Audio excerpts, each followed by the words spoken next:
आर्थिक वाणिज्यिक परिदृश्य देखे थे ना। आइए अब हम लोग पहले देखेंगे नवीनतम सामान्य ज्ञान। ऐसे बीच में राज्य समाचार डाल दिया है, इसमें का बिहार सरकार का जो भी, उसको आप लोग जरूर देख लीजिएगा। आगामी कोई भी बिहार का एग्जाम होगा, गारंटी है जो बिहार बजट इसमें दिया हुआ है, सवाल इसमें से बहुत सारा आता है, लगभग 2-3 गो सवाल इसमें से आएगा। एगो बिहार वाला इसको दिखा के पढ़ा देंगे हम। अभी पहले फिलहाल हम लोग, धुआं हुआ है ना बाहर, लग रहा है आग को लगाया है, अवावल होना। तो अभी फिलहाल हम लोग नवीनतम सामान्य ज्ञान पढ़ने चल रहे हैं, ठीक है। पहले नवीनतम सामान्य ज्ञान देख लिया जाए, उसके बाद बिहार का जो बजट है उस पर हम लोग चर्चा करेंगे और ये समाप्त हो जाएगा। चलिए, अगला महीना का दर्पण, अभी तो आज कितना तारीख है? तो अभी तो टाइम है आने में ना, अभी 12 दिन टाइम है। चलिए ठीक चल रहा है दर्पण। SSLV है ना, स्मॉल सैटेलाइट लॉन्च व्हीकल को कहते हैं। जैसे PSLV होता है, GSLV होता है, वैसे ही छोटे छोटे उपग्रहों को प्रक्षेपण करने के लिए, यानी उसके मंजिल तक पहुंचाने के लिए जो रॉकेट होता है उसी का नाम है SSLV, है ना। उससे बड़ा PSLV GSLV होता है।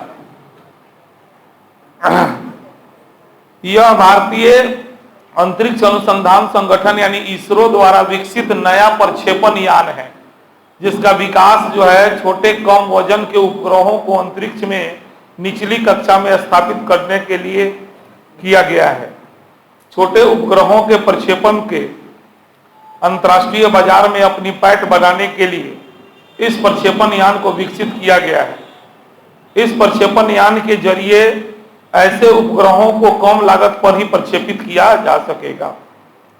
चलिए, पिछले महीने नियुक्तियां देखा जाए तो सर्वोच्च न्यायालय में 7 नए न्यायाधीशों की नियुक्ति हुआ है।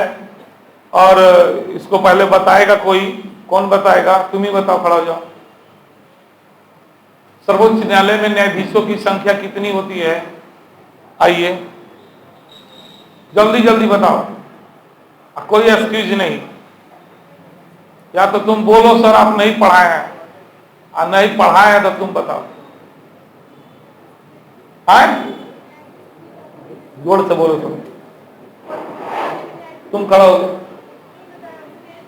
33 मुख्य न्यायाधीश सहित की मुख्य न्यायाधीश के अलावा मुख्य न्यायाधीश। Very good. कौन बताएगा लड़की में सर्वोच्च न्यायालय के मुख्य न्यायाधीश की नियुक्ति कैसे होती है? सर्वोच्च न्यायालय के मुख्य न्यायाधीश की नियुक्ति राष्ट्रपति द्वारा कैसे होती है? हाँ, नहीं, मुख्य न्यायाधीश की नियुक्ति बताना है। हाँ,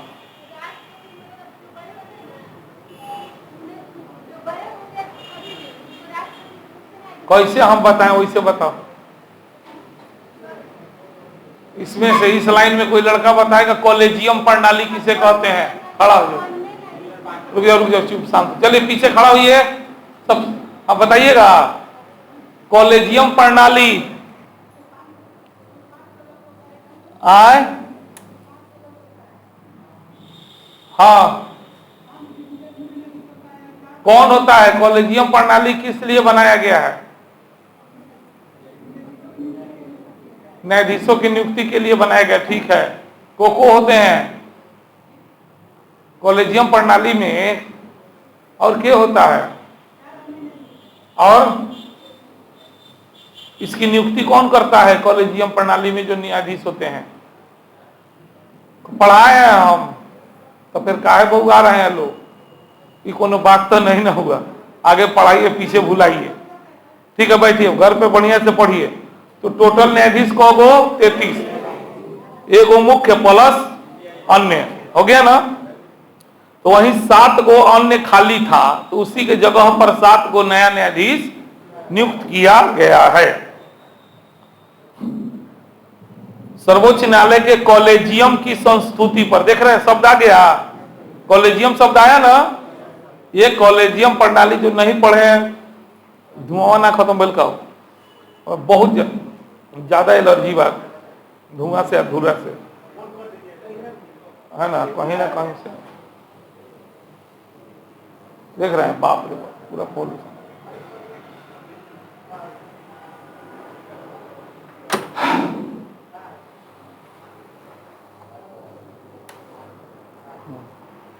कॉलेजियम प्रणाली राष्ट्रपति के द्वारा नियुक्त किया जाता है। में 5 गो आदमी रहता है, एगो सर्वोच्च न्यायालय के मुख्य न्यायाधीश अध्यक्ष होते हैं और वे सब लोग मिल के राय देता है कि फलानमा के रौरा बना दी। बात सिंपल है ना। तो वही कॉलेजियम प्रणाली की संस्तुति पर ऐसे सर्वोच्च न्यायालय के न्यायाधीश की नियुक्ति कौन करता है? राष्ट्रपति। कौन करता है? अभी राष्ट्रपति को है श्रीमती द्रौपदी मुर्मू ने सर्वोच्च न्यायालय में 7 न्यायाधीशों की नियुक्ति फरवरी 2023 में की है। इनमें से 5 न्यायाधीशों की नियुक्ति हेतु 4 फरवरी को तथा 2 अन्य न्यायाधीशों की नियुक्ति हेतु 11 फरवरी को नियुक्ति पत्र राष्ट्रपति भवन से जारी किए गए। मुख्य न्यायाधीश न्यायमूर्ति, मुख्य न्यायाधीश का नाम क्या है? पूछेगा वर्तमान में भारत के मुख्य न्यायाधीश कौन है? हाँ, ये सब ध्यान में रखना है। DY चंद्रचूड़ ने इन्हें इनके पद एवं गोपनीयता की शपथ क्रमशः 6 फरवरी और 13 फरवरी को ग्रहण कराई। इससे सर्वोच्च न्यायालय में न्यायाधीशों की कुल संख्या 33+1 होता है। 33 बोलिए ना, गलत है, 33+1। तो कुल न्यायाधीश हो गए 34। कुल कितना हो गए? जिसमें से 33 गो अन्य, एगो हाँ, तथा अब एक भी पद वहां खाली नहीं है, सब भर गया। सर्वोच्च न्यायालय में न्यायाधीशों की कुल संख्या मुख्य न्यायाधीश सहित कितना? 34। नए नियुक्त किए गए न्यायाधीशों में अब कौन कौन लोग नियुक्त किए गए हैं? 7 गो। उसका नाम दिया हुआ है न्यायमूर्ति पंकज मित्तल, न्यायमूर्ति संजय करोल, न्यायमूर्ति अहसानुद्दीन अमानुल्लाह, न्यायमूर्ति PV संजय कुमार, न्यायमूर्ति मनोज मिश्र, न्यायमूर्ति राजेश बिंदल और न्यायमूर्ति अरविंद कुमार। ये नए नियुक्त न्यायाधीश के नाम है। इन नियुक्तियों से पूर्व न्यायमूर्ति पंकज मित्तल राजस्थान उच्च न्यायालय में न्यायाधीश थे, न्यायमूर्ति संजय करोल पटना उच्च न्यायालय में थे, न्यायमूर्ति PV संजय कुमार मणिपुर उच्च न्यायालय में थे और न्यायमूर्ति राजेश बिंदल जो थे इलाहाबाद उच्च न्यायालय में मुख्य न्यायाधीश थे। जबकि न्यायमूर्ति अहसानुद्दीन अमानुल्लाह पटना उच्च न्यायालय में और न्यायमूर्ति मनोज मिश्र इलाहाबाद उच्च न्यायालय में वरिष्ठ न्यायाधीश थे। उपर्युक्त न्यायाधीशों की नियुक्ति से सर्वोच्च न्यायालय में न्यायाधीशों की सभी 34 पद यद्यपि फरवरी 2023 में भरे गए हैं। इन न्यायालयों में के 7 न्यायाधीश की सेवानिवृत्ति 2023 के दौरान ही होनी है। इनमें से 2 न्यायाधीश मई 2023 में, 3 जून 2023 में और 1 जुलाई 2023 में तथा 1 न्यायाधीश दिसंबर 2023 में सेवानिवृत्त होंगे। चलिए इधर से बताइए कोई न्यायाधीशों का कार्यकाल बोलो। 6 वर्ष अथवा हाँ बर्बाद तो हुई गल बड़ा निमन से बर्बाद हो।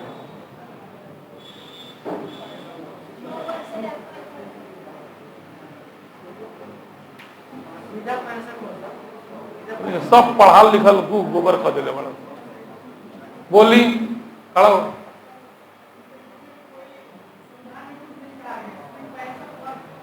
ये ना कैसे नहीं कुछ कहा गया। 65 वर्ष की आयु तक बस, 6 वर्ष 5 वर्ष इसमें कोई चर्चा अपना तरफ से बोलता रहो। बैठो। सर्वोच्च न्यायालय के न्यायाधीश के लिए 5 साल 6 साल इस तरह का कोई बात, सीधे आयु है। कितना वर्ष की उम्र तक? हाँ 6 वर्ष 5 वर्ष इस तरह का काला खिसिया रही हमरा पर बताओ। पढ़ोगी तुम नहीं, कंफ्यूज होगी या हमरा पर खिसिया रही। तू तो मास्टरे हो गल बड़ा, तो बातें नहीं की, अनमोल हो गल बड़ा। अब बाकी लोग के तो पूछो ही के नहीं की।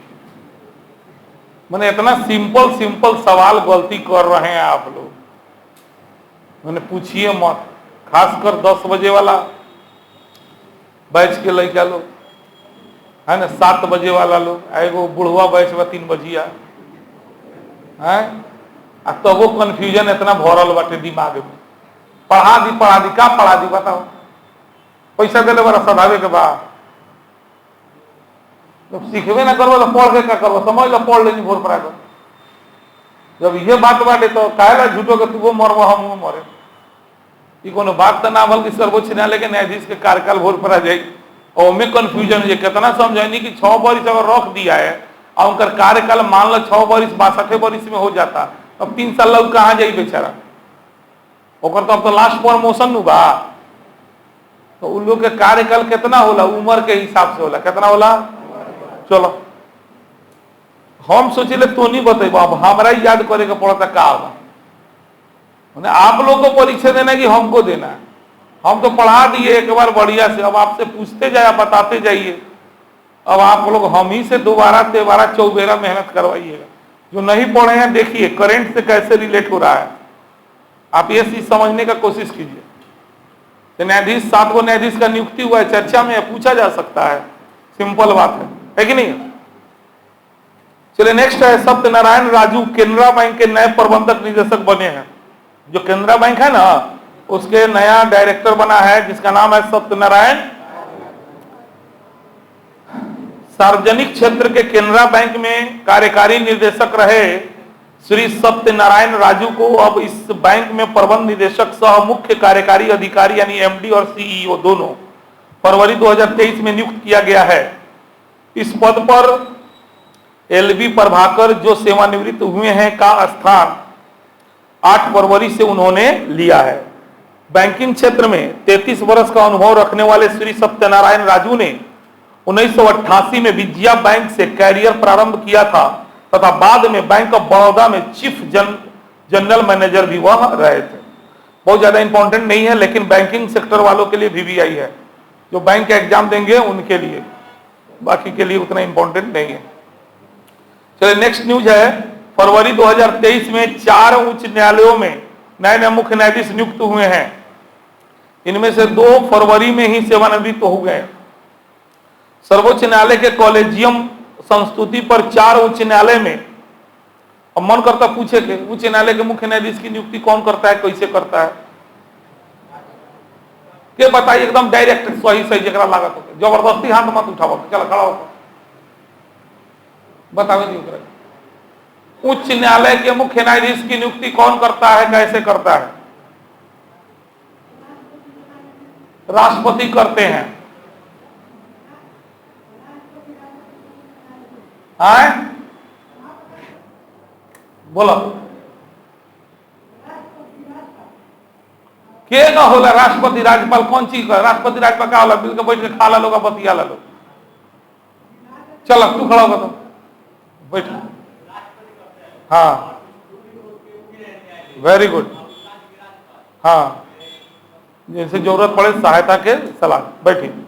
सही बानू, पीछे का ध्यान खड़ा करो, लगा सही बात गलत हो।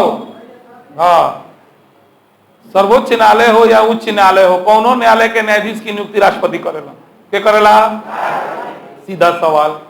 अब ध्यान दीजिए, विशेष सर्वोच्च न्यायालय के मुख्य न्यायाधीश की नियुक्ति में राष्ट्रपति के जेकरा से मन करी सलाह लियन, बात खत्म करो। सर्वोच्च न्यायालय के मुख्य न्यायाधीश की नियुक्ति में संविधान कहला राष्ट्रपति न्यायालयों के न्यायाधीशों से जिससे वो जरूरी समझे सलाह लेंगे। अब यह का कलन सर्वोच्च न्यायालय राष्ट्रपति का कलन कॉलेजियम प्रणाली बना दिलन, ओमे सर्वोच्च न्यायालय के मुख्य न्यायाधीश के परमानेंट रख दिलन और 4 गो अन्य न्यायाधीश के रख दिलन। कल अब तो नहीं राय दे दी सर हम काम कर लें, लेकिन थोड़ा सा अंतर उच्च न्यायालय के न्यायाधीश में देखने को मिलता है। हाई कोर्ट में, हाई कोर्ट के मुख्य न्यायाधीश की नियुक्ति भी राष्ट्रपति करेंगे। सलाह किससे लेंगे, तो सर्वोच्च न्यायालय के मुख्य न्यायाधीश और संबंधित राज्य के राज्यपाल से, और संबंधित राज्य के। अच्छा, हाई कोर्ट के अन्य न्यायाधीश की नियुक्ति तो करेंगे राष्ट्रपति, लेकिन सलाह किसे लेंगे, तो सुप्रीम कोर्ट के मुख्य न्यायाधीश, संबंधित राज्य के राज्यपाल, संबंधित राज्य के उच्च न्यायालय के मुख्य न्यायाधीश, इन सब के सलाह से अन्य न्यायाधीश की नियुक्ति की जाती है। जिनको पढ़ा दिए हैं वो अपन जिंदगी के हसर समझ लो, जे नइखे पढ़ ले शिक्षा ले इस देखो पढ़ला के फायदा का बा ना बा आ केंगा पढ़े कि हमरा ऐसे बता पाई सामने वाला है ना। मुड़ी हिलैला से चाहे कह दिला से कि हाँ समझ गए, समझला से ना हो बतावे के भी तो पड़ी, परीक्षा में सवाल न बनावे के बाद तो फिर उस तरीका से पढ़िए। नहीं पढ़ाए ऐसे तो आप हमको ब्लेम कीजिए, दोष दीजिए कि सर आप नहीं पढ़ाए इतना बढ़िया से, एक एक शब्द का जले सब लोग बोल ना देवे तले हम आगे ना बढ़ी ले बोला लोग ऐसा तो बात नहीं के एकदम तो नहीं के याद करा देम समझा देम सब लोग से पूछ लेम तब आगे बढ़े। अब घरे रिवीजन ना करबो लोगन तो के न नौकरी मिल जाई, ये चीज समझे रही हम कनी के करेंट पढ़ाए में हमरा बड़ा टेंशन बा। ऐसा ना बा कि हमरा लूर नहीं, हमरा पता बा लेकिन करेंट पढ़ाए में जितना इतिहास भूगोल राजनीति बस सब में आई पहला ही कनी करेंट जे बानू बढ़िया उगे पढ़ा सकता जगह इतिहास भूगोल नागरिक अच्छा होई अर्थशास्त्र अच्छा होई। कोई करेंट के स्पेशल टीचर ना होला जरा इतिहास नहीं के पता, जरा भूगोल नहीं के पता, जरा राजनीति नहीं के पता, वो करेंट कहाँ से समझा के पढ़ा दी तरह के वो कोई रट लो। बात समझ रहे ना। तो करेंट पढ़ाना मेरे लिए सबसे इजी है, लेकिन कब जब आप ट्रेडिशनल सब्जेक्ट्स को कॉन्सेप्ट के साथ याद रखेंगे तब ना। अब जैसे शब्द आ रहा है तो हम मजबूर हो जा रहे हैं कि क्या पता आप समझ रहे हैं कि नहीं समझ रहे। ये सब तो पढ़ा दिए हैं पुराने बैच वाले को, जो नया है अपना पढ़ते जाइए, साल भर में फिर आएगा, फिर आपसे भी पूछेंगे, चिंता मत कीजिए। देख रहे हैं मई में 2023 में फिर कार्यकाल खत्म होता, तो फिर कार्यकाल खत्म में फिर कोनो नया नियुक्ति फिर दर्पण में आई तो रउरा लोगों से पूछ ले, है ना। इस तरीका से तो प्लीज घर पे तनी ईमानदारी से पढ़िए, यही टेस्ट है। और कहा रही सन फरवरी 23 में 4 उच्च न्यायालयों के 4 उच्च न्यायालयों में नए मुख्य न्यायाधीशों की नियुक्ति होगी। इसमें से 2 गोला फरवरी में ही सेवानिवृत्त हो जाएगी। सर्वोच्च न्यायालय के कॉलेजियम की संस्तुति पर 4 उच्च न्यायालय में मुख्य न्यायाधीशों की नियुक्ति राष्ट्रपति द्वारा फरवरी 2023 में की गई। इन नियुक्तियों के तहत गुजरात उच्च न्यायालय में वरिष्ठतम न्यायाधीश न्यायमूर्ति सोनिया गिरिधर गोकानी को इसी उच्च न्यायालय में, उड़ीसा उच्च न्यायालय में वरिष्ठतम न्यायाधीश न्यायमूर्ति जसवंत सिंह को त्रिपुरा उच्च न्यायालय में, राजस्थान उच्च न्यायालय में न्यायाधीश न्यायमूर्ति संदीप मेहता को गुवाहाटी उच्च न्यायालय में तथा गुवाहाटी उच्च न्यायालय में न्यायाधीश न्यायमूर्ति एन कोटेश्वर सिंह को जम्मू कश्मीर व लद्दाख उच्च न्यायालय में मुख्य न्यायाधीश फरवरी 2023 में नियुक्त किया गया है। उपर्युक्त 9 नियुक्त मुख्य न्यायाधीश में उड़ीसा उच्च न्यायालय के मुख्य न्यायाधीश न्यायमूर्ति जसवंत सिंह बाद में 23 फरवरी को तथा गुजरात उच्च न्यायालय की मुख्य न्यायाधीश न्यायमूर्ति सोनिया गिरिधर गोकानी को 25 फरवरी 2023 को सेवानिवृत्त भी हो गई। इस प्रकार यह दोनों 2 सप्ताह से भी कम समय तक मुख्य न्यायाधीश रही। अब हमारा फिर एगो सवाल मन में होता, हाई कोर्ट के मुख्य न्यायाधीश का कार्यकाल 62 बरस, कितना बरस। अभी लोग के 2 महीना बचा रहे आ खाली हो गल पद तो ये लोग बन गल। बात समझ रहे हैं ना। तो ये 2 महीना के 2 सप्ताह मात्र 2 सप्ताह ये लोग के उम्र बचा रहे आ तले मुख्य न्यायाधीश के पद खाली हो गए। नियम का बाद जे सीनियर हो ओकरा के बनावल जाए तो वो में बना दिया लोग के, तो ये लोग के कार्यकाल मात्र 2 सप्ताह के ही रहा। समझ रहे हैं ना। अब आप तो कह रहे थे 5 साल की 6 साल अथवा 65 वर्ष, जब तो फेल हो जाता, उस तरह नहीं चलता है। यहाँ पे ये सब कॉमन सेंस है, हम जानते हैं कंफ्यूजन होता है, तो इसीलिए हम इतना समझाते हैं कि आपको कंफ्यूजन ना हो। मान लेनी कि वो लोग 55 साल की उम्र में बना दिला, 5 साल पूरी हो गल, ओकरा बाद बेचारा कहाँ जाइए सन, ओकनी के तो दोबारा नियुक्ति पर भी रोक बा, कोनो दोसर कामो ना कर सकता। तो भइल की ना कहूंगा वो लोग सर्वोच्च न्यायालय पहुंच जाओ, पहुंचते पहुंचते अगर 65 साल पूगल तो हट जाई, अब बचा रही तो मुख्य न्यायाधीश के रूप में रही।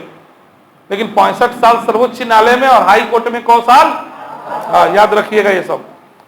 चलिए, lieutenant general MB Suchindra Kumar थल सेना के नए उप प्रमुख बने हैं। Lieutenant general MB Suchindra Kumar भारतीय थल सेना के नए उप प्रमुख फरवरी 2023 में नियुक्त किए गए हैं। इस पद पर लेफ्टिनेंट जनरल बीएस राजू, जिन्हें अब सेना की दक्षिणी पश्चिमी कमान का कमांडर बनाया गया है, का स्थान जनरल सुचिंद्र कुमार ने लिया है। अब इसमें भी एक बात कहेंगे, जो भारत के भूगोल पढ़ लिए हैं, लास्ट में पहला टॉपिक के अंत में सेना के सारा कमान का नाम लिखाए हैं कि नहीं, उसका हेडक्वार्टर है कि नहीं है, तो वहां से आप चेक कर सकते हैं। इसको भी आप समझ के पढ़ सकते हैं कि ये जो कमान का बात कर रहा है, कौन कमान है, कहाँ है, उसका मुख्यालय कहाँ है, इतना कौन जाएगा गहराई में? आप पढ़िए ना, आपको पढ़ना तो आप ही को पड़ेगा। आप दिल्ली चल जाइए चाहे कनाडा चल जाइए, जगह ना पढ़ाई, पढ़ेंगे अपने ही के बाद। हम सारा मटेरियल दे दिए हैं, समझा दिए हैं, बता दिए हैं कि पहले कौना कमान में थे, कैसे उनका प्रमोशन हुआ, कैसे बने। तो अगर आपको याद होता कि सेना का जो है कमान कहाँ कहाँ है, कौगो है, उसका मुख्यालय कहाँ है, तो आप खट समझ में आता, दिमाग घूमता कि दक्षिण पश्चिम वाला बात चल रहा है, दक्षिण पश्चिम कमान का बात चल रहा है ना। तो इस पद पर लेफ्टिनेंट जनरल BS राजू, जिन्हें अब सेना की दक्षिण पश्चिम कमान का कमांडर बना दिया गया है, का स्थान लेफ्टिनेंट जनरल सुचिंद्र कुमार ने लिया है। इस नियुक्ति से पूर्व थल सेना मुख्यालय में डिप्टी चीफ ऑफ स्टाफ के रूप में नियुक्त थे। और सारा पद का हम हायरार्की भी बता दिए हैं। सेना में सबसे बड़ा पद, उससे छोटा, उससे छोटा, उससे छोटा, है कि नहीं है? तो सबको पढ़िए। यूपीएससी कई बार वो सब सवाल पूछ चुका है, कर्मानुसार या सजाएं। अब भाग जाइएगा, समस्या का समाधान कर लीजिएगा, भाग जाओ, खुशी के बात बा। ऐसे ही पहले ही शहीद हो जाए। हमारा लगे तो भागला का मतलब है शहीद होला, ये लड़का पढ़े वाला नहीं थे, भाग जाई तो कोनो का पढ़ा दी। मने एगो कहावत बा, तू कह जला रोगिया के जे भावे वायदा फरमावे ओकर इलाज होते रहोगे। माने जौन रोगी को पसंद है आप वह दवा थोड़े लिख दीजिएगा, डॉक्टर है तो जौन लड़का के पसंद हो के उन्हें मास्टर मोतिहारी के पढ़ावेला कि लड़का कहीं वाह गज जब मजा आ गलो। हम एक एकदम उल्टा बानी, अपने के जिंदगी ला जरूरी बा हम बताइले, तो चाहे सरल हो को चाहे कठिन हो को, दवाई बा खाए के तो पड़ी, तो ऐसे तो नहीं बदनाम बानी। अब आपका मुंह देख के लूसेंट उठा के पढ़ा दे, गजब गजब पढ़ल सर, मजा आ गलो ना, सवाल आई का फायदा हो से पढ़ला से। बात मेरा खूब बढ़िया आप समझ रहे हैं कि आपको जो पसंद है दवाई, वह दवाई हम लिख दे तो उससे बीमारी का इलाज होगा। तो हम इतना टफ चीज आपको बता चुके हैं, पढ़ना पड़ेगा। नहीं पढ़िएगा तो फिर आप अपना समझ लीजिए हस्र, आप नहीं पढ़िएगा कोई और पढ़ेगा, जो पढ़ेगा जो पाएगा। तो उसको कितने लोग को याद है, नहीं सुनाएगा कोई इसमें से बैठा हुआ। थल सेना के ऊपर का 4 पद का नाम कर्मानुसार, वायु सेना का, जल सेना का, ना तो कहीं सर अपने नहीं बतैले। अरे कहीं कहीं 10% रटे के पढ़े तो रट ली लोगन, कोई ना बता सकता, हम जानता नहीं, बता देती हूँ IAS ना बन जाई, लिख के दे देती है मेरा IAS हो जाए ना, बनी है में से कोनो IAS, ये लिख के दे देनी हम, सवाल नहीं के बन जाए कोनो, बुरा माना चाहे भला माना।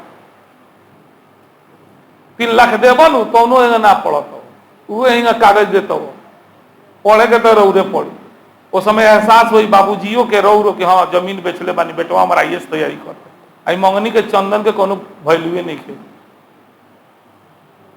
आप उस लेवल का IAS लेवल का क्वेश्चन हमने पूछा, कोई जवाब नहीं दिया, कोई योग्य नहीं है, सीधा बात है। आप खुद मेरा बात समझिए, बनना है तो मेहनत कीजिए। क्या हम गलत बोल रहे हैं तो आप बोली, आपका मन रखने के लिए कह देगा हाँ एकदम तो नहीं बनबो, 2 साल बाद हमारा के गोरियला के अलावा कुछ ना करबो कि बताओ सरवा कहत रहे का बन जाए झूठे के रोज पोला के बोलावे, ये छोड़ के कुछ ना कहबो। आज खराब लगा था हमारे बात, 10 दिन में देखो आज नहीं बोलोगे तो नोट सुलेटी में से कह गोड़ा। हम जानते हैं मैं बैठक बहुत लोग सीरियस बा, लेकिन तनी डाइवर्ट हो जाता कभी कभी, पढ़े के टेक्निक पता नहीं है, वो देखे ला नानू दिले रही नोट्स ओकरा के घर के शोभा बढ़ावे ला नहीं दिले, उतना मेहनत करके अपन पैसा खर्चा कर करके उतना मोटा मोटा नोट्स दिए हैं इंडियन ज्योग्राफी में जो पढ़ रहे हैं।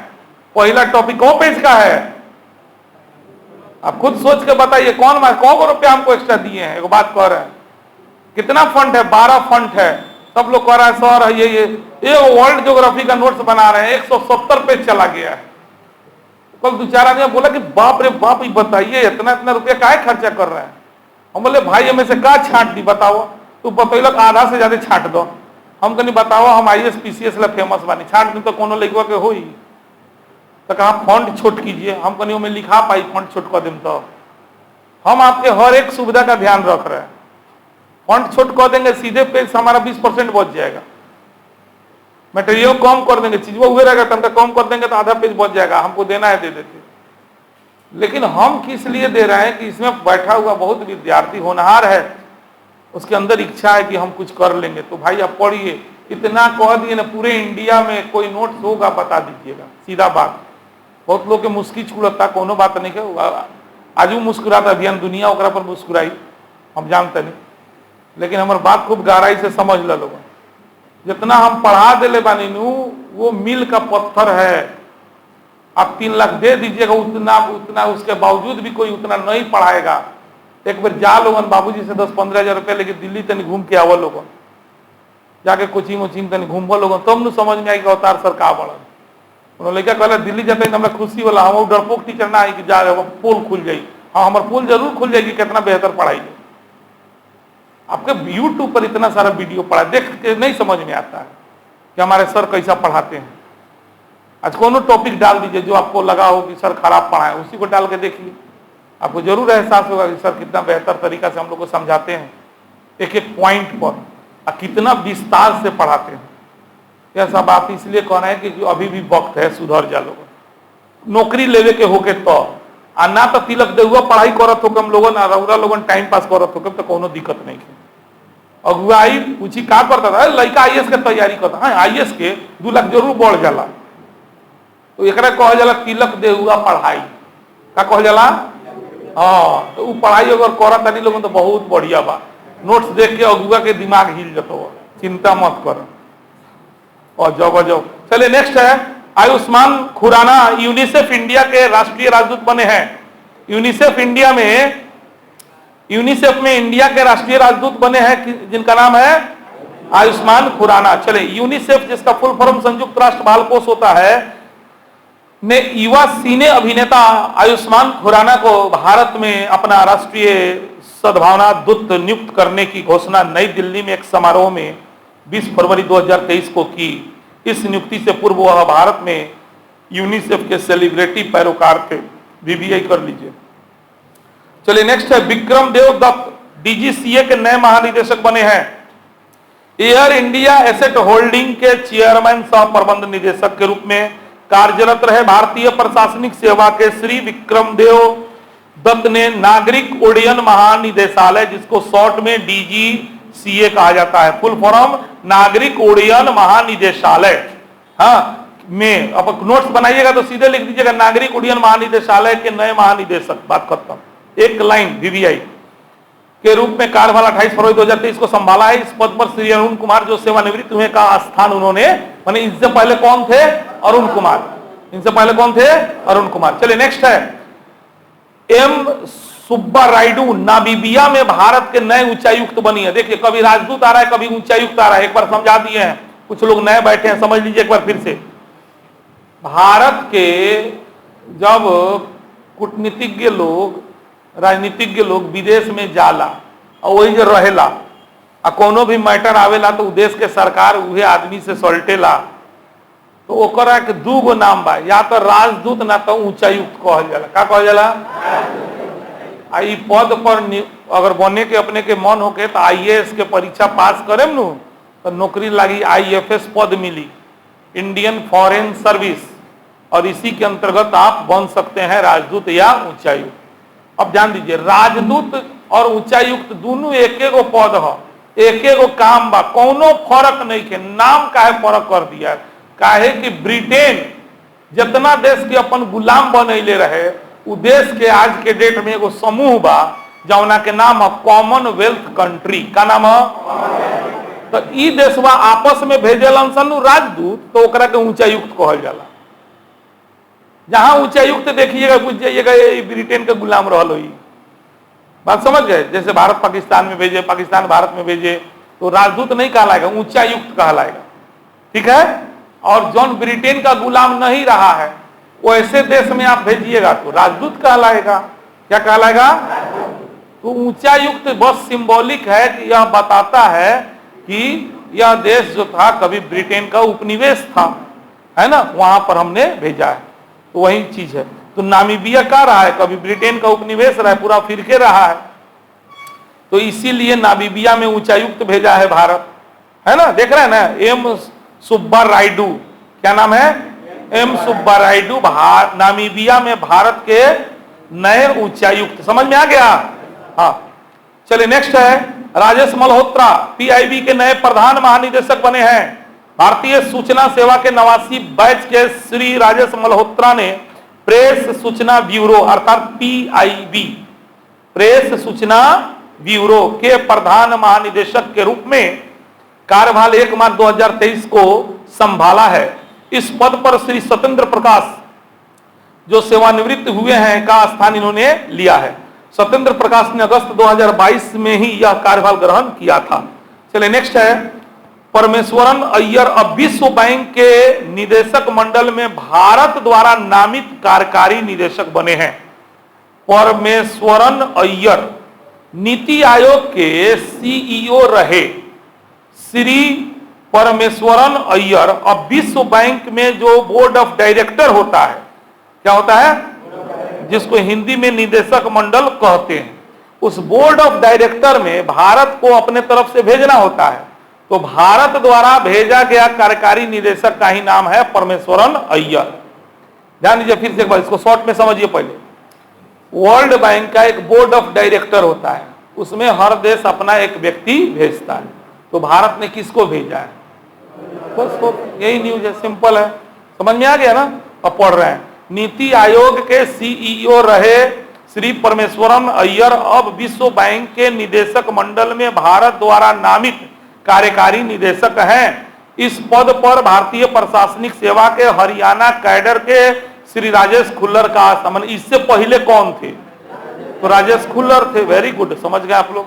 श्री खुल्लर को इस पद पर सितंबर 2020 में नियुक्त किया गया था तथा इस पद पर उनका कार्यकाल अगस्त 2023 तक ही था, किंतु हरियाणा सरकार के अनुरोध पर उन्हें वापस बुला लिया। चले नेक्स्ट न्यूज है। अब खुदे आप समझ गए, नीति आयोग के सीईओ चल गए बोर्ड ऑफ डायरेक्टर में वर्ल्ड बैंक के, तो पदवा खाली हो गया, सीईओ का पद खाली हो गया। अब ऊपर आवा वीवीआर सुब्रमण्यम अब नीति आयोग में नए मुख्य कार्यकारी अधिकारी। मोस्ट वीवीआई इसको कर लीजिए, पूछता है। नीति आयोग के सीईओ का नाम हर तरह के एग्जाम में आता है। हाँ, भले ऊपर वर्ल्ड बैंक में नहीं आएगा, लेकिन ये सीईओ का नाम आएगा। हाँ, भारतीय प्रशासनिक सेवा के 1987 बैच के श्री वीवीआर सुब्रमण्यम नीति आयोग के नए सीईओ फरवरी 2023 में बनाए गए हैं। श्री सुब्रमण्यम ने इस पद पर किसका स्थान लिया, जो अभी कहां चले गए हैं, होगा। चलो नेक्स्ट, पुरस्कार सम्मान।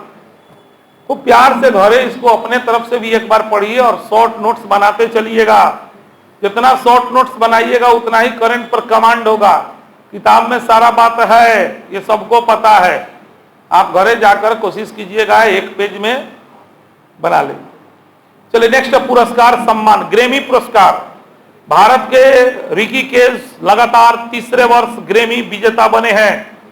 ये वीवीआई होता है, मोस्ट वीवीआई तो नहीं कहेंगे, लेकिन वीवीआई इस श्रेणी में इसको रखा जा सकता है। सबसे पहला बात, ग्रेमी पुरस्कार किस क्षेत्र में दिया जाता है, संगीत के। किस क्षेत्र में, तो जनरल कंपटीशन ध्यान में रखिएगा, नहीं पूछेगा किसको दिया गया, ये पूछेगा ग्रेमी पुरस्कार का संबंध किस क्षेत्र से है। हाँ, अंडरलाइन कर लीजिए। संगीत के क्षेत्र का 65वां ग्रेमी पुरस्कार का वितरण कहां पर, अमेरिका में लॉस एंजल्स में 5 फरवरी 2023 को किया गया। 1 अक्टूबर 2021 से लेकर 30 सितंबर 2022 की अवधि के निष्पादनों और प्रदर्शनों पर ही इस वर्ष के पुरस्कारों के लिए विचार किया गया है। माने ये जो पुरस्कार दिया गया, तो जिसका संगीत 1 अक्टूबर 2021 से लेकर 30 सितंबर 2022 के बीच में गाया गया होगा, उसी को पुरस्कार केवल दिया गया। अमेरिका की national academy of recording arts and sciences के इन वार्षिक पुरस्कारों में, मतलब ग्रेमी पुरस्कार कौन देता है, तो national academy of recording arts and sciences कौन देता है, तो इसका नाम है। के इन वार्षिक पुरस्कारों में इस वर्ष श्रेणियों में कुछ परिवर्तन भी किए गए हैं। भारत के रिकी केज को उनके एल्बम, क्या नाम है, डिवाइन टाइड्स के लिए सर्वश्रेष्ठ इमर्सिव ऑडियो एल्बम, अंडरलाइन कर लीजिएगा, का पुरस्कार प्राप्त हुआ। British rock band the police के ड्रमर स्टीवर्ट कोपलैंड के साथ अपना यह पुरस्कार उन्होंने साझा किया। रिकी केज का यह तीसरा ग्रैमी पुरस्कार था। इससे पहले 2015 में विंड्स ऑफ समशारा के लिए तथा पिछले वर्ष 2022 में डिवाइन टाइड्स के लिए सर्वश्रेष्ठ न्यू एज एल्बम का पुरस्कार उन्होंने जीता था। बेंगलुरु के 41 वर्षीय रिकी केज 3 ग्रैमी जीतने वाले पहले भारतीय हैं, है ना।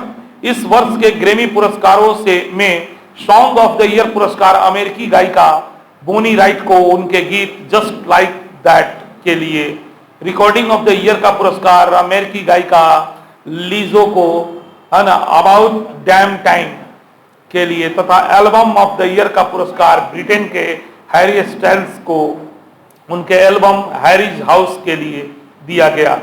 अमेरिकी गायिका बियोंस को सर्वाधिक 4 ग्रैमी इस वर्ष के पुरस्कारों के तहत प्राप्त हुए।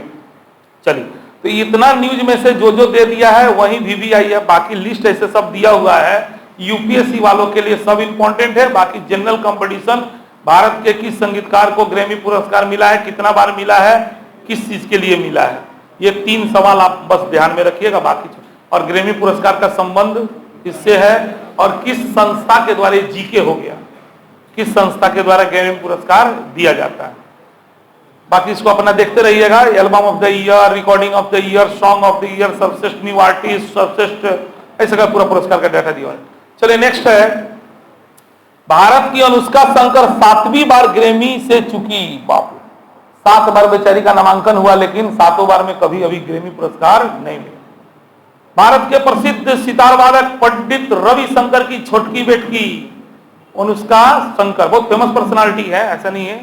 हाँ, सितार वादक रहे पंडित रविशंकर। अब सुनिए, कितना बार एग्जाम में पूछा हुआ है, पहले का देखिएगा। तो रविशंकर का संबंध किस सितार वादक, इस टाइप से घुमा देगा। देखिए, जितना प्रकार का सवाल आया है, ऊपर वाले की दुआ आप लोग सही व्यक्ति के साथ हैं। क्वेश्चन बैंक हम बहुत देखते हैं, इस टाइप से सवाल पकड़ लेगा। नहीं देगा रविशंकर को कौन पुरस्कार मिला, उनकी बेटी को पूछेगा कि उनका संबंध किस क्षेत्र से है। चर्चा में ऐसा सवाल आ जाता है, तो आपको ये पर भी विशेष फोकस करना है, ठीक है। तो रविशंकर सितार वादक की छोटी की बेटी का नाम क्या है, अनुष्का शंकर। इस वर्ष भी ऐसे तो ग्रैमी पुरस्कार प्राप्त करने के लिए नामित हुई थी, लेकिन फिर से चूक गई। उनके एल्बम बिटवीन अस को ग्लोबल म्यूजिक एल्बम की कैटेगरी में और गाने उधेरोना को बेस्ट ग्लोबल म्यूजिक परफॉर्मेंस की कैटेगरी में नॉमिनेट किया गया था, लेकिन दोनों में से किसी भी कैटेगरी में उन्होंने अपनी जीत दर्ज नहीं की। इससे 7 बार अनुष्का को ग्रैमी हेतु नॉमिनेट किया गया था, लेकिन वह हर बार यह पुरस्कार पाने से चूक गई। चलिए नेक्स्ट है बाफ्टा। यह भी VVI होता है, बाफ्टा फिल्म पुरस्कार। बाफ्टा का full form British academy of film and television arts के वर्ष 2023 के 76वें पुरस्कार का वितरण कहां पर, लंदन के रॉयल एल्बर्ट हॉल में 19 फरवरी 2023 को किया गया। एडवर्ड बर्गर द्वारा निर्देशित German film all quite on the western front को इन पुरस्कारों में धूम रही। सर्वश्रेष्ठ फिल्म, सर्वश्रेष्ठ निदेशक सहित सर्वाधिक 7 पुरस्कार इन पुरस्कारों के तहत इस फिल्म को मिला है। यानी कौन फिल्म है, एडवर्ड बर्गर द्वारा निर्देशित German film all quite on the western front. इसको मोस्ट VVI करके रख लीजिएगा, सवाल इसी में घूम फिर के आएगा। बात समझ गए। सबसे पहले निदेशक का नाम क्या है, एडवर्ड बर्गर। किस भाषा की फिल्म है, जर्मन। किस भाषा की फिल्म है, कुल कितना पुरस्कार, वेरी गुड। इन फिल्मों को सर्वाधिक 14 को श्रेणी में नामित किया गया था, 7 को में जीत लिया। 14 श्रेणी में नामित हुआ, 7 श्रेणी में पुरस्कार जीतल बाफ्टा पुरस्कार। दूसरे स्थान पर, तो पहला स्थान हो गया, 7 को पुरस्कार पाया। दूसरे स्थान पर 4 पुरस्कार मार्टिन मैकडोनाच द्वारा निर्देशित द बंसीज ऑफ द इनिसहेरिन तथा बाज लुहावन द्वारा निर्देशित फिल्म एलिविस, ठीक है, को प्राप्त हुआ। सर्वश्रेष्ठ फिल्म का पुरस्कार एडवर्ड बर्गर द्वारा निर्देशित film all quite on the western front को दिया गया, जबकि सर्वश्रेष्ठ डायरेक्टर का पुरस्कार इसी फिल्म के निर्देशक एडवर्ड बर्गर को दिया गया। फिल्म एल्विस में एल्विस प्रेस्ले की भूमिका के लिए अमेरिकी अभिनेता ऑस्टिन बटलर को सर्वश्रेष्ठ अभिनेता का पुरस्कार मिला तथा फिल्म तार में लिडिया तार की भूमिका के लिए अमेरिकी अभिनेत्री केट, क्या नाम है, वेलेंचेट को सर्वश्रेष्ठ अभिनेत्री का पुरस्कार दिया गया। ब्रिटिश सिनेमा के में उत्कृष्ट योगदान के लिए लाइफ टाइम अचीवमेंट पुरस्कार BAFTA fellowship British costume designer Sandy Powell को दिया गया है ना। इन पुरस्कारों के तहत प्रमुख पुरस्कारों का सूची अब नीचे दे दिया गया है। सर्वश्रेष्ठ डायरेक्टर, सर्वश्रेष्ठ फिल्म, जैसे जानी का सर्वश्रेष्ठ फिल्म का पुरस्कार किसको, हाँ, सर्वश्रेष्ठ डायरेक्टर का पुरस्कार तुमको तो याद हो गया आपको, है कि नहीं, कुल 7 को पुरस्कार। तो ऐसे करके आप देख लीजिएगा इसको घर पे। चलिए नेक्स्ट है, भारत में आते हैं। अब भारत का संगीत नाटक अकादमी पुरस्कारों का वितरण किया गया है। भारत का यह है संगीत नाटक अकादमी वर्ष 2019, 20 और 21 के संगीत नाटक अकादमी पुरस्कारों की घोषणा अकादमी द्वारा 25 नवंबर 2022 को की गई थी। इन पुरस्कारों का वितरण राष्ट्रपति श्रीमती द्रौपदी मुर्मू ने 23 फरवरी 2023 को नई दिल्ली में एक समारोह में किया। इन पुरस्कारों की सूची जो है पत्रिका दर्पण के जनवरी 23 अंक में ही प्रकाशित कर दिया गया था। पूरा 23 फरवरी 2023 को वितरित पुरस्कारों में अकादमी का सर्वोच्च सम्मान फेलोशिप निम्नलिखित 10 कलाकार को दिया गया है। ठीक है, इसमें नाम है अपना, देखते रहिएगा। 10 के बाद आइए, संगीत नाटक अकादमी पुरस्कार के तहत दी जाने वाली राशि कितना होती है, 1 लाख। अकादमी फेलो को 3-3 लाख। किसी भी समय अकादमी के फेलोज की कुल संख्या अधिकतम कितनी हो सकती है। चलिए, मोस्ट वीवीआई फीफा के वर्ष 2022 के पुरस्कार का घोषणा कर दिया गया है। फीफा विश्व फुटबॉल की संचालन संस्था, जैसा कि आप जानते हैं विश्व फुटबॉल का संचालन कौन संस्था करता है, फीफा, और उसका पुरस्कार है, इसलिए मोस्ट वीवीआई है। तो फीफा के वर्ष 2022 के पुरस्कारों का वितरण 27 फरवरी 2023 को हुआ। इनमें प्रमुख पुरस्कारों की सूची निम्नलिखित है। वर्ष के सर्वश्रेष्ठ पुरुष फुटबॉलर मेसी, लियोनेल मेसी, है ना, कहां के हैं ये, महिला फुटबॉलर एलेक्सा पुटेलास, स्पेन। सर्वश्रेष्ठ कोच पुरुष, है ना, स्कालोनी को मिला है। महिला में कोच का पुरस्कार सारिना बिगमैन को। गोलकीपर का पुरस्कार मैरी एस्पे, और गोलकीपर पुरुष में मार्टिनेज। ध्यान दीजिए, 2 को याद रखिएगा कम से कम, सर्वश्रेष्ठ पुरुष और सर्वश्रेष्ठ महिला। पुरुष तो यादें हो गया होगा बहुत लोगों को, मैसी को मिला है, और महिला में भी याद रखिएगा पुटेलास को। चलिए, पिछले महीने कुछ प्रमुख पर्सनालिटी जिनकी मृत्यु हो गई, दुनिया में नहीं रहे, उनमें पहला नाम आता है जावेद खान अमरोही। जावेद खान अमरोही, ध्यान दीजिए सवाल कैसे आता है, कोई भी पर्सनालिटी जिसका डेथ होता है, पहला इंपॉर्टेंट सवाल उसका संबंध किस क्षेत्र से था। नहीं पूछेगा मृत्यु कब हुआ, नाम देकर पूछ देगा कि उसका संबंध किस क्षेत्र से, मैंने कौन क्षेत्र में वो काम करता था। इस टाइप से सवाल ज्यादा आता है। दूसरा, उनको कोई पुरस्कार वगैरह मिला हो, इंपॉर्टेंट है। उन्होंने कोई पुस्तक वगैरह लिखा हो, मोस्ट वीवीआई हो जाएगा। अगर वो अभिनेता है तो वो कौन कौन फिल्म में काम किए हैं, उस टाइप का सवाल, है ना। मृत्यु के डेट से सवाल कम आता है, उनके कार्यों से सवाल ज्यादा आता है। हाँ, तो इसको ध्यान में रख करके आप निधन से संबंधित नोट्स बनाइएगा। तो जैसे पहला नाम है जावेद खान अमरोही, तो ये क्या थे, अभिनेता थे। क्या थे, वो भी बॉलीवुड के। बॉलीवुड के प्रसिद्ध अभिनेता जावेद खान। कौन जावेद खान है वो, लगान में राम सिंह के किरदार में प्रसिद्ध थे। लगान में राम सिंह का किरदार निभाए थे ये। 100 से अधिक हिंदी फिल्म में काम कर गए, लेकिन पहचान में नहीं आ, हमको थोड़ा थोड़ा झलक मिल रहा है। अरे वो नहीं बुढ़वा खानी बोलता, पतले पतले लंबे लंबे, हाँ हाँ याद आ गया, याद आ गया। बहुत फेमस, बहुत अच्छा कलाकार था। आप लोगों को भी याद आ जाएगा, हमको पूरा दिमाग में आ गया। हाँ, पतले पतले लंबे नहीं है, ऐसी से नाम अर्धे लगान फिल्म, यहाँ तक हम बूढ़े नहीं होंगे। चलो, बॉलीवुड के प्रसिद्ध अभिनेता जावेद खान अमरोही का 70 वर्ष की आयु में 14 फरवरी, बेचारा वैलेंटाइन डे के दिन बोले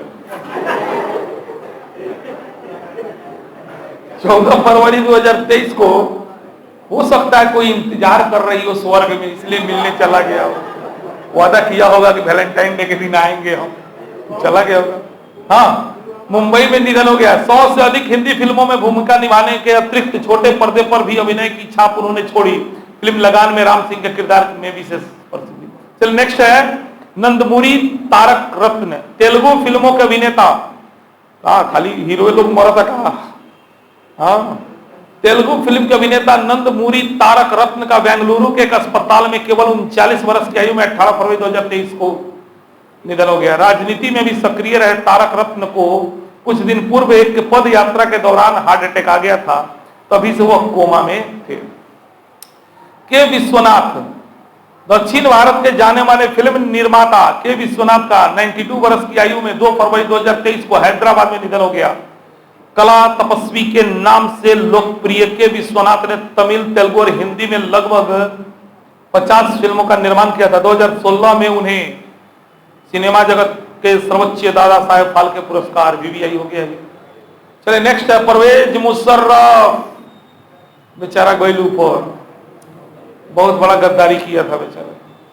बताइए, वाजपेयी जी बुलाए उसको वार्ता के लिए, यहां से गया, कारगिल युद्ध करवा दिया। पाकिस्तान के पूर्व सैन्य तानाशाह एवं पूर्व राष्ट्रपति परवेज मुशर्रफ का 79 वर्ष की आयु में 5 फरवरी 2023 को दुबई में निधन हो गया। उनका जन्म 11 अगस्त 1943 को दिल्ली में हुआ था, किंतु स्वतंत्रता के समय उनका परिवार पाकिस्तान जा बसा था। अक्टूबर 98 में पाकिस्तान के थल सेनाध्यक्ष के रूप में कार्यभार संभालने के बाद मई से जुलाई 1999 के कारगिल युद्ध के खलनायक रहे। परवेज मुशर्रफ ने इस युद्ध में पराजय का ठिकरा तत्कालीन प्रधानमंत्री नवाज शरीफ पर फोड़ते हुए उनकी सरकार का तख्ता 1999 में पलटकर सत्ता पर कब्जा कर लिया था। बाद में 2008 तक राष्ट्रपति के रूप में सत्ता पर कब्जा उन्होंने जारी रखा।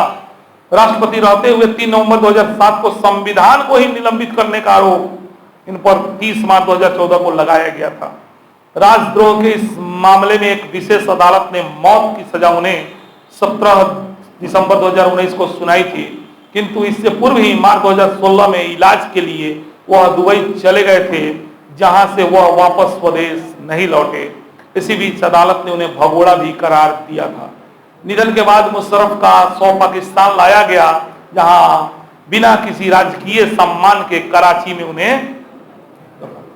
चलिए नेक्स्ट, वाणी जयराम, पद्म भूषण से सम्मानित प्रसिद्ध पार्श्व गायिका वाणी जयराम का 78 वर्ष की आयु में 4 फरवरी 2023 को चेन्नई स्थित अपने आवास पर संदिग्ध परिस्थितियों में मृत पाई गई। हिंदी, तमिल, तेलुगु, कन्नड़, मलयालम, उड़ीसा सहित विभिन्न भाषाओं में 10,000 से अधिक गीत उन्होंने गाए। उन्हें इसी वर्ष यानी 23 में गणतंत्र दिवस की पूर्व संध्या पर पद्म भूषण से सम्मानित करने की भी घोषणा की। VVI हो गया। चलिए वर्ष दिवस सप्ताह, फरवरी का VVI वर्ष, हाँ 11 फरवरी विज्ञान के क्षेत्र में महिलाओं बालिकाओं का अंतर्राष्ट्रीय दिवस होता है। हम VVI चीना लगवा देते नहीं। हाँ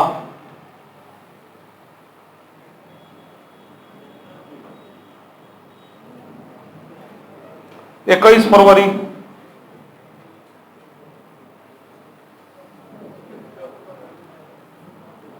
अट्ठाईस फरवरी मोस्ट एगो इंपॉर्टेंट बा 28 फरवरी जनरल कंपटीशन। हम चलिए पुस्तक विक्ट्री सिटी के लेखक सलमान रश्दी हैं और नेवर नेवर कॉलिन हूअर और टेरिन फिशर। सम्मेलन हुआ है, जान लीजिए, भारतीय चावल कांग्रेस का। भारतीय चावल कांग्रेस, देश में दूसरी भारतीय चावल कांग्रेस का आयोजन कहां किया गया? मोस्ट VVI कर लीजिए। इस तरह का बेहुदा सवाल खूब आता है। कहां हुआ था? कटक में। कहां हुआ था? कब से कब? 11 से। उद्घाटन के कोई ले रहे। चलिए नेक्स्ट, महिला सशक्तिकरण पर G20 सम्मेलन हुआ। महिला सशक्तिकरण मुद्दे पर G20 सम्मेलन, महिला सशक्तिकरण पर G20 देशों का 2 दिवसीय सम्मेलन 11-12 फरवरी 2023 को कहां? मोस्ट VVI कहां ही पूछी। फिक्की की अध्यक्ष डॉक्टर रेड्डी की अध्यक्षता में संपन्न इस सम्मेलन को केंद्रीय महिला बाल एवं विकास मंत्री श्रीमती स्मृति ईरानी और केंद्रीय राज्य मंत्री डॉक्टर मुंजपारा महेंद्र भाई ने भी संबोधित किया। G20 देशों की महिला बाल विकास से जुड़ी महिला नेत्रियों एवं वक्ताओं सहित 150 लोगों की उपस्थिति में यह सम्मेलन हुआ। चलिए नेक्स्ट, 12वां विश्व हिंदी सम्मेलन। 12वां, अरे मोस्ट VVI होता है, खूब पूछता था हम लोग के समय में भी, खूब पूछता था ये। हाँ, 12वां विश्व हिंदू सम्मेलन 15 से 17 फरवरी 2023 को कहा? फिजी में। फिजी में कहा? नाडी में। फिजी में कहा? नाडी में संपन्न हुआ। फिजी सरकार के सहयोग से भारतीय विदेश मंत्रालय द्वारा आयोजित इस सम्मेलन का थीम गोल घेरा थीम रहे हिंदी पारंपरिक ज्ञान से कृत्रिम मेघा तक। सम्मेलन का उद्घाटन किसने किया? भारतीय विदेश मंत्री डॉक्टर एस जयशंकर ने। देश विदेश के हिंदी प्रेमियों एवं विद्वानों ने 3 दिन तक चले इस सम्मेलन में विभिन्न गतिविधियों में भाग लिया। ऐसा पिछला 11वां विश्व हिंदी सम्मेलन 2018 में कहा मॉरिशस सम्मेलन में ही ऐसा आगामी सम्मेलन फिजी में करने की संस्तुति की गई थी। अब तक आयोजित सभी 12 विश्व हिंदी सम्मेलन के बारे में नीचे दे दिया गया है। ऐसा पहला सम्मेलन भारत में कब हुआ था? 1975 में। कहाँ हुआ था? चलिए, 12वां सम्मेलन कहाँ हुआ है? और तो याद रखिएगा, नाडी फिजी। 2 गो कम से कम याद रखिएगा, कुल याद रखिएगा बस। कुल को गो? पहला कब? कहाँ? 12वां कब? डेटो याद रखिए, 12वां के डेटो याद रखिए। हाँ, कहाँ? नाडी में। चलिए नेक्स्ट आते हैं, ऑपरेशन अभियान। ऑपरेशन दोस्त पता ही है, पिछले बार पढ़े थे हम लोग। हाँ, पढ़े थे ना? हाँ, ऑपरेशन दोस्त। तुर्की और सीरिया में फरवरी 2023 के पहले सप्ताह में आए भीषण भूकंपों से हजारों लोगों की मौत हुई। साथ ही अनेक लोगों की मृत्यु राहत सहायता समय पर न मिल पाने के कारण भी हो गई। इस दुखद आपदा के समय राहत कार्यों में हाथ बटाने के लिए भारत ने विशेष टीम जहां 7 फरवरी को ही रवाना की, जिसमें NDRF के सदस्यों के अलावा सेना, एक वायुसेना एवं अन्य विभागों के जवान, जिनमें कुछ महिला कर्मी भी शामिल थे, इनके लिए रातों रात पासपोर्ट विदेश विभाग ने तैयार किया तथा वीजा की व्यवस्था की। भारत के इस राहत मिशन को ऑपरेशन दोस्त अंडरलाइन कर लेते हैं। भारत के इसी राहत मिशन को क्या नाम दिया गया है? भारतीय दल ने 1 सप्ताह से भी अधिक समय तक रहकर राहत एवं बचाव कार्य में उनका सहयोग दिया है। दुश्मन देश के साथ दोस्ती निभाने का प्रयास हो रहा है। चलिए नेक्स्ट है, भारत उज्बेकिस्तान संयुक्त सैन्य अभ्यास, जिसका नाम है दुस्तलिक। मोस्ट VVI पूछेगा, दुस्तलिक किन 2 देशों का संयुक्त सैन्य अभ्यास है? या उलट के पूछ देगा, भारत उज्बेकिस्तान के बीच चल रहे संयुक्त सैन्य अभ्यास का नाम क्या है? काफी बार हेडिंग भी याद रह जाएगा। भारतीय सेना और उज्बेकिस्तान की सेना के बीच संयुक्त सैन्य अभ्यास दुस्तलिक का 4था संस्करण विदेशी प्रशिक्षण नोड पिथौरागढ़ उत्तराखंड में 20 फरवरी से 5 मार्च 2023 को संपन्न हुआ। उज्बेकिस्तान और भारतीय सेना के 45 सैनिक इस अभ्यास में शामिल थे। इसका उद्देश्य दोनों सेनाओं के बीच सकारात्मक संबंधों को बढ़ावा देना है। भारतीय सेना की टुकड़ी में गढ़वाल राइफल्स रेजिमेंट की एक इन्फेंट्री बटालियन के सैनिक शामिल थे। इस अभ्यास का पहला संस्करण नवंबर 2019 में कहा? चलिए नेक्स्ट है, गुजरात में सागर परिक्रमा का 3रा चरण पूरा हुआ। सागर परिक्रमा मात्स्यिक मछली उत्पादन के क्षेत्र के कल्याण हेतु केंद्र प्रायोजित कार्यक्रम है, जिसका मुख्य उद्देश्य सरकार द्वारा कार्यान्वित विभिन्न मत्स्य संबंधी योजनाओं और कार्यक्रमों का प्रचार प्रसार करना है, मत्स्य पालन को बढ़ावा देना है और समुद्री पारिस्थितिकी तंत्र की रक्षा करना है।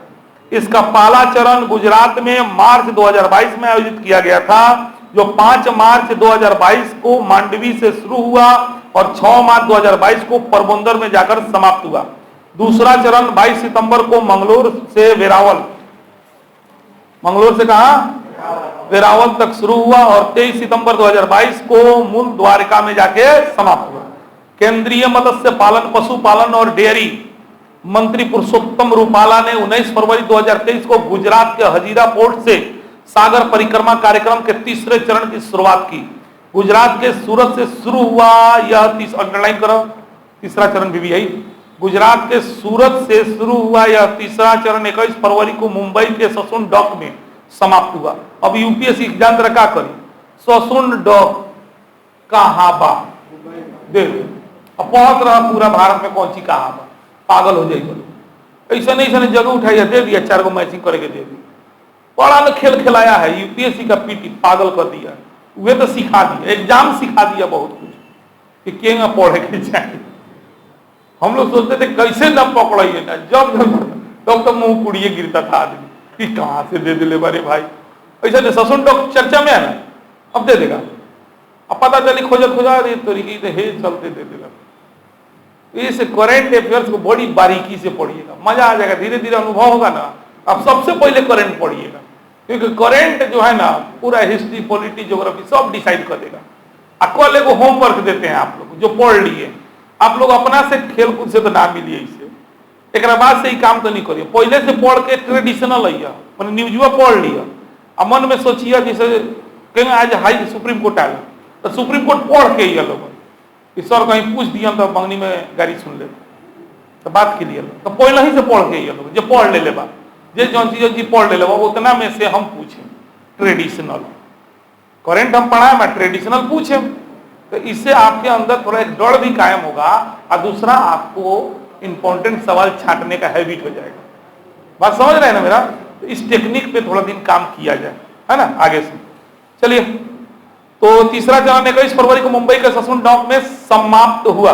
सागर परिक्रमा कार्यक्रम गुजरात, दीव, महाराष्ट्र, गोवा, कर्नाटक, केरल, तमिलनाडु, आंध्र प्रदेश से उड़ीसा, पश्चिम बंगाल, अंडमान निकोबार समेत सभी तटीय राज्य और केंद्र शासित प्रदेशों में मनाया जाता है। चलिए, महोत्सव खजुराहो नृत्य महोत्सव 49वां वार्षिक खजुराहो नृत्य महोत्सव मध्य प्रदेश के छतरपुर जिले में खजुराहो में।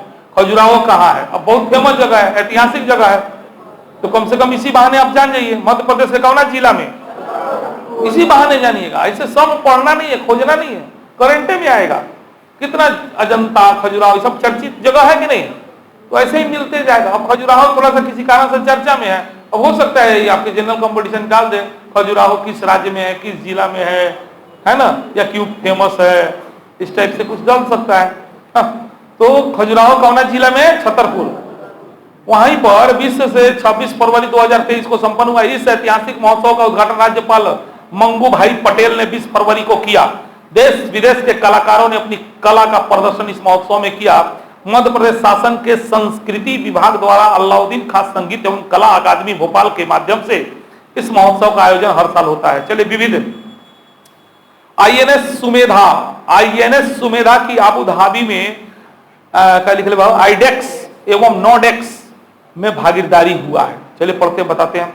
नौसैनिक प्रदर्शनी का नाम है आईडेक्स, अंतरराष्ट्रीय रक्षा प्रदर्शनी, और इसी प्रकार का नोडेक्स 2023 का आयोजन। बात समझ गए हैं?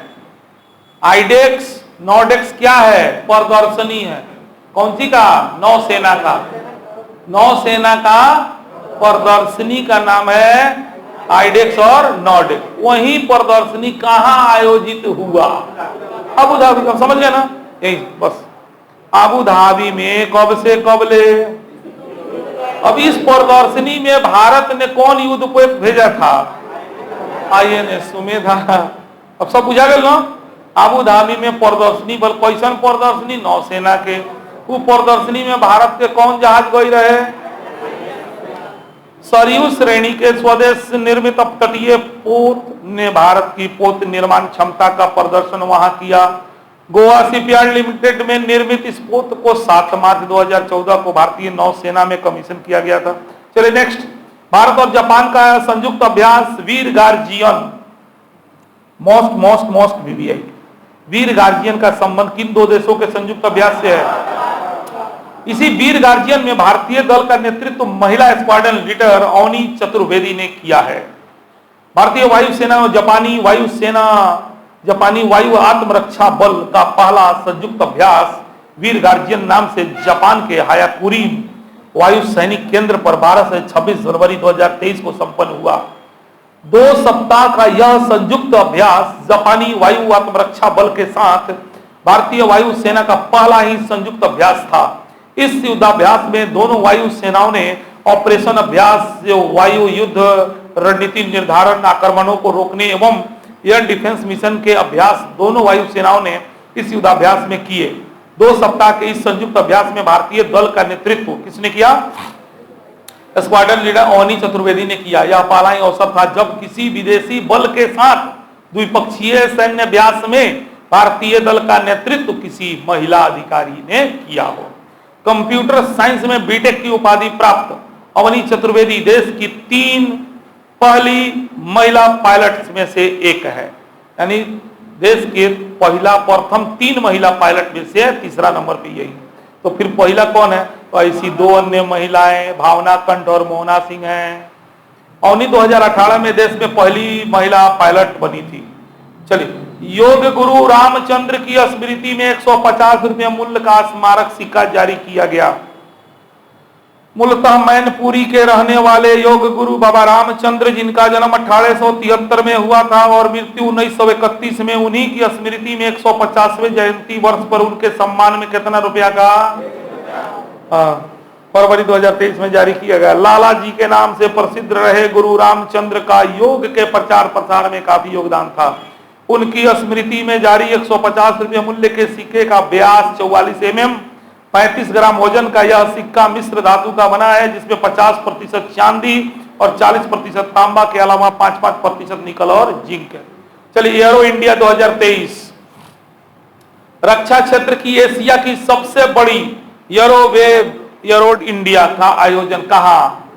बेंगलुरु में यलहंका वायुसेना केंद्र पर कब को हुआ? एरो इंडिया के इस 14वें संस्करण का उद्घाटन मोदी जी ने खुद किया। इस अवसर पर एरो इंडिया पर एक स्मारक डाक टिकट भी उन्होंने जारी किया। चलिए, अमृत पैक्स 2023 1 दशक के अंतराल के बाद राष्ट्रीय डाक टिकट संग्रह प्रदर्शनी का आयोजन, यानी आजादी का अमृत महोत्सव समारोह के तत्वाधान में भारतीय डाक विभाग ने 11 से 15 फरवरी 2023 को अमृत पैक्स 2023। अब ध्यान दीजिए, खाली नमूने इंपॉर्टेंट है कि किसके द्वारा, माने भारतीय डाक टिकट के द्वारा। हाँ, अमृत पैक्स 2023 राष्ट्रीय डाक टिकट संग्रह प्रदर्शनी, माने अमृत पैक्स क्या है? डाक टिकट प्रदर्शनी का नाम है। हाँ, बस आयोजन कहाँ किया गया? नई दिल्ली में प्रगति मैदान में। राष्ट्रीय डाक टिकट संग्रह प्रदर्शनी का आयोजन 10 वर्ष में 1 दशक के बाद, 1 दशक से अधिक की अवधि के बाद किया गया, जिसमें प्रतियोगी और आमंत्रित दोनों ही वर्गों के 500 डाक टिकट संग्रहकर्ताओं को 20,000 से अधिक डाक टिकट प्रदर्शित किए गए। एक विशेष खंड आजादी का अमृत महोत्सव के 5 विषयों को समर्पित था, जिसमें 200 से अधिक फिलैटेलिक फ्रेम प्रदर्शित किए गए। अमृत पैक्स 2023 का आयोजन भारत के संस्कृति मंत्रालय और भारतीय फिलैटली कांग्रेस के सहयोग से किया गया। डाक टिकटों, पत्र लेखन और आभासी प्रदर्शनों के माध्यम से इस प्रदर्शनी ने भारत की समृद्ध संस्कृति, विरासत, इतिहास, प्रकृति, वन्य जीवन और उपलब्धियों की झलक पेश की। विजेताओं के लिए यह प्रदर्शनी विभिन्न अंतर्राष्ट्रीय फिलैटेलिक प्रदर्शनियों में भाग लेने और अपने संग्रह प्रदर्शित करने का अवसर भी। आज के लिए इतना रहने, मुंह दिखा दो। देखो, इनमें बहुत इंपॉर्टेंट न्यूज बा, ठीक बा। जैसे ऑपरेशन दोस्त गारंटी बा आई, और एक दूसरे एग्जाम में ऑपरेशन दोस्त आना ही है। देखा, भारत ने तुर्की में आए भूकंप पीड़ितों की सहायता के लिए कौन अभियान चलाया है ना? 12वां विश्व हिंदी सम्मेलन कहाँ आयोजित किया गया? बात देख रहे हैं ना। तो राष्ट्रीय चावल कांग्रेस का आयोजन कहाँ हुआ? महिलाओं से संबंधित G20 सम्मेलन कहाँ हुआ? आगरा। हाँ, बहुत ही इंपॉर्टेंट इसमें समाचार है, इसलिए इसको शॉर्ट में एक लाइन वाला है, एक लाइन वाला समाचार ही है। ठीक है, 1 मिनट हम बता रहे है ना। हाँ, 2023 से छूट गया था, थोड़ा सा निकालिए ना, निधन वाला पेजवा में 2023 को जो है पौष्टिक अनाजों के लिए अंतर्राष्ट्रीय वर्ष घोषित किया गया है। मोस्ट VVI कर लीजिएगा उसको। 2023 को पौष्टिक अनाजों के लिए अंतर्राष्ट्रीय वर्ष घोषित किया गया है। यूएनओ ये सब काम करता है। संयुक्त राष्ट्र संघ जो है ना, राष्ट्रीय ना अंतर्राष्ट्रीय पूरे विश्व में मनाया जाएगा। तो 2030 को किस रूप में? पौष्टिक अनाज। अब बोला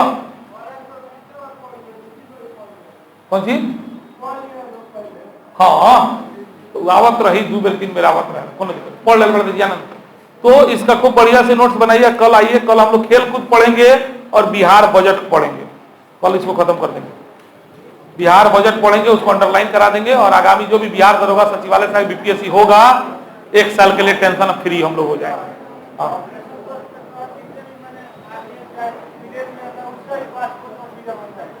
कैसे नहीं, बिना वीजा के आप कोनो ऑपरेशन कुछ नहीं जा सकते ना, कोई नहीं जा सकते, रातों रात बना के भेजना पड़ता है।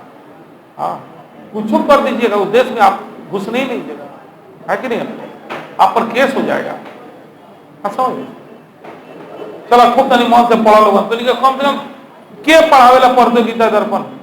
अब जा करके यूट्यूब पर देखिए ना, प्रतियोगिता दर्पण सबसे बेस्ट टीचर पढ़ा रहा है।